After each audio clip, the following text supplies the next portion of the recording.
Hey guys, today I have another pair of truly wireless Bluetooth earphones. I've been reviewing these in droves in the search of finding the ultimate one that I can recommend to pretty much everyone. And this one checks off a lot of those boxes, so let's just go ahead and get right into the details. So starting off with what comes in the box, I decided to not do a full unboxing video just because all of these tend to be the same anyway if you've been watching all of my truly wireless earphone reviews. They come with the charging case and the earbuds themselves, of course, as well as its charging cable, which happens to be micro USB still, and also a wide variety of ear tips that you can choose from to fit your ears. And I'm happy to report that there are quite a good number of selection here that you can choose to help fit your preferences. So first, just talking about how this whole system works out, let's talk about the earbuds themselves as well as the charging case, which can definitely make or break a truly pair of wireless earphones. So size-wise, this charging case is a pretty good size. It is a little bit bigger than the Apple AirPods, but it's comparable to its competition in its price range of $40 to $50. And you can see that they have very nice magnetic indication inside the case that will easily align the earbuds for charging. Once you take the earbuds out of the charging case, it will automatically start pairing. Putting it back in the charging case will automatically turn them off. The charging case has a single button as well as a single LED to indicate the charging status and also the battery capacity of the charging case, which gets really confusing. So much so that I actually had to refer to the instruction manual this time around. So you can see, based on the instruction manual, if you press the button on the back, you can find out the battery status of the case, and that is determined on how many flashes that appear after you press that button.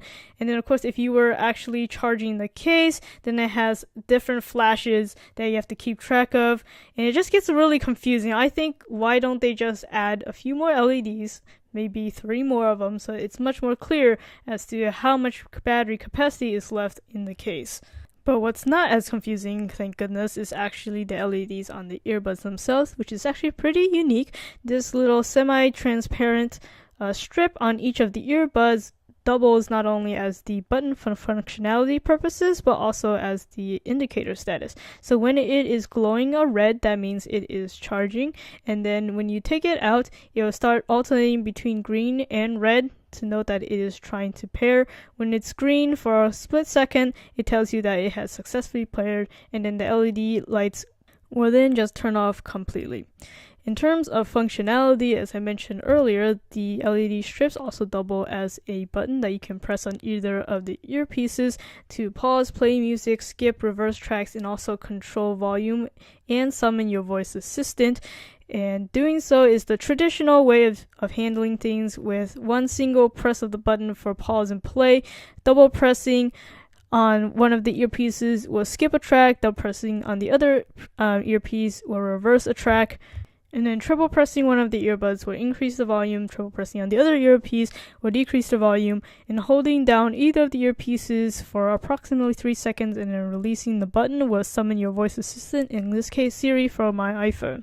Now at first I thought this was a great set of functionality for these truly wireless pair of earphones. It has all of the usual functions that I would want when I'm looking for these types of earphones, until I realized that when I double pressed the right earpiece, I was actually reversing a track, and then triple pressing the right earpiece, I was actually decreasing the volume, which is the complete opposite of what you would normally expect for what the right earbud would do. Right earbud would usually go to the next track and also increase the volume, where the left earpiece would be the one that would be reversing the track and decreasing the volume.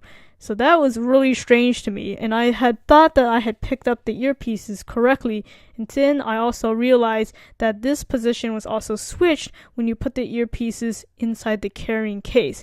Even though that there's a little bit of a fin indicated in the charging case as to where they would go, if you match it up like that, you're actually reversing the left and right earpieces. So I don't really know what was going through their heads when they manufactured these, but when you pick up the earbuds, the right side you would usually pick up with your right hand. You wouldn't cross over your hand to pick up the right earpiece and then put it in your ears. I think that's just really confusing, and they definitely should have switched the two.